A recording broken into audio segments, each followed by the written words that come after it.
This is the true story of Jack, who set out for a weekend trip to the Okefenokee Swamp with his friends.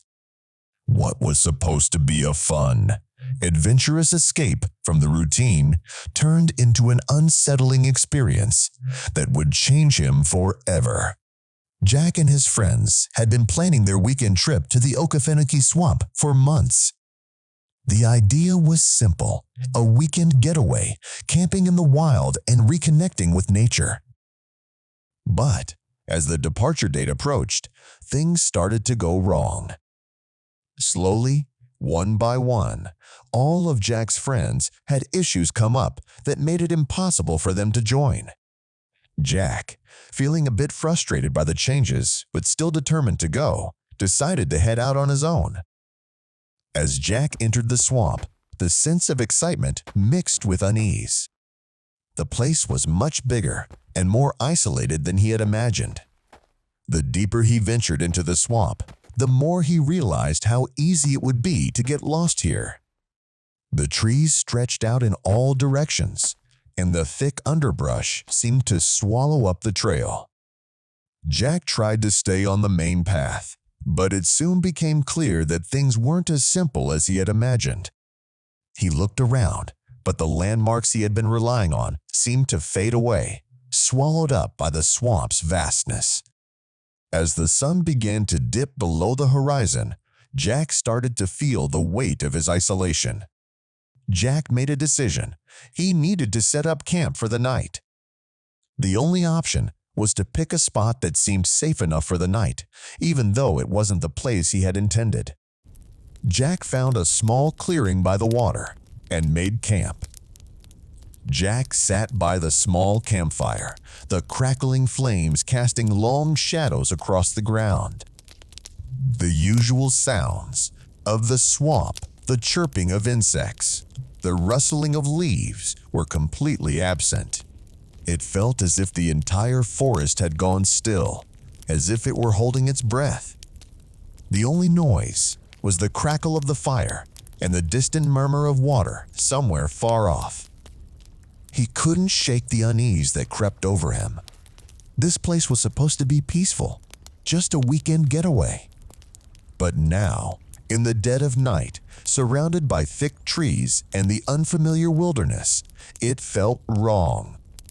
He thought back to some of the stories he had heard about the swamp, how people had gone missing over the years, how the locals talked about things lurking in the shadows of the trees.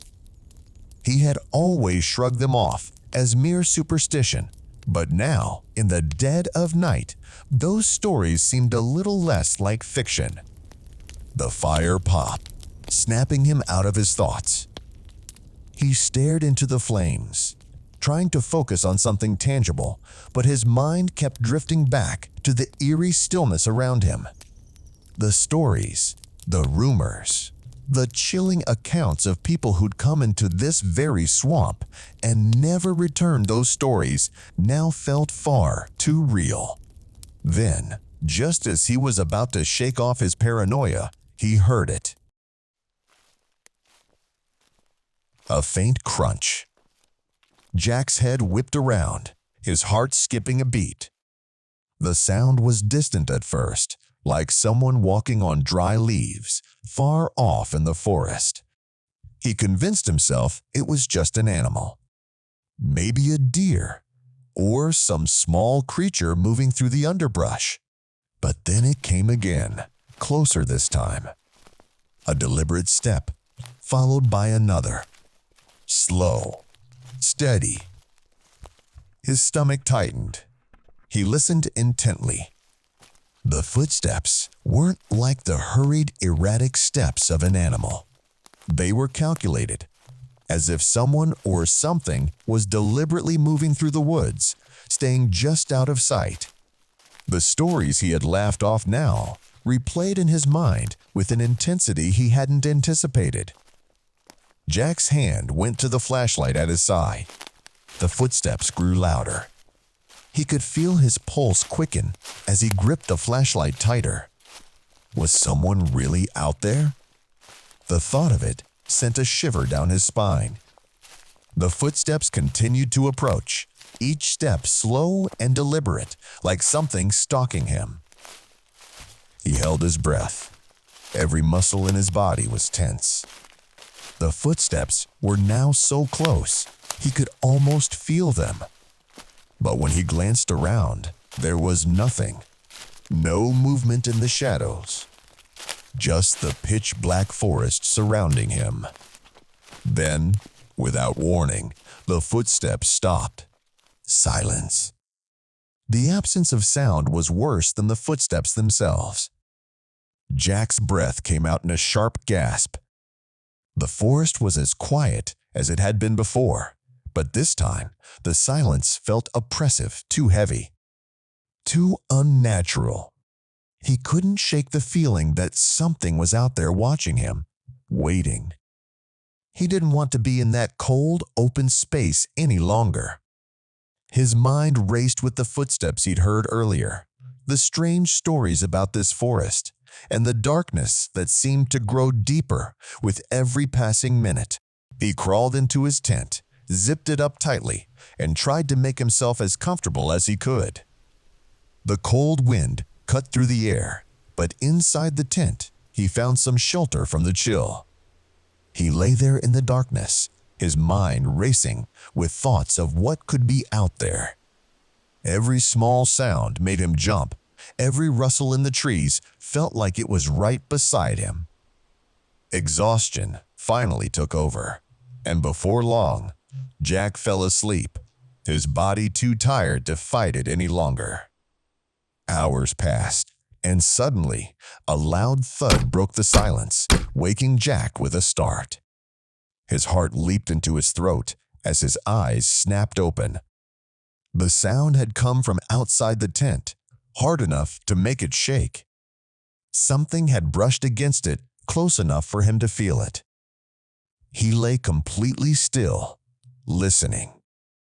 But there was no other sound, no footsteps, no voices, just an eerie quiet. His breath caught in his chest. Was it just the wind? Was he imagining things? He wasn't sure. For a long moment, Jack remained motionless, but the fear in his chest grew heavier with every passing second. He couldn't lie there forever, wondering if whatever had made that sound was still out there, so close. Finally, with his heart still pounding, he unzipped the tent flap and jumped out into the cold night air.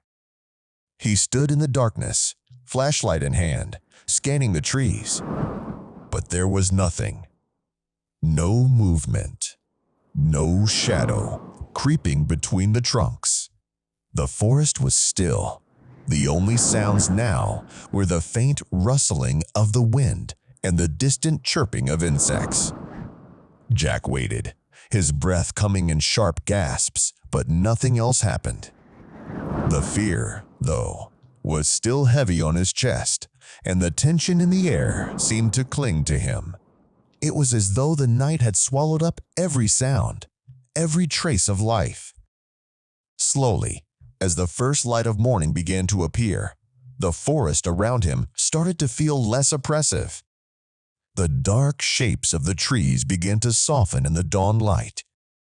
Jack felt a wave of relief wash over him, but it didn't last long.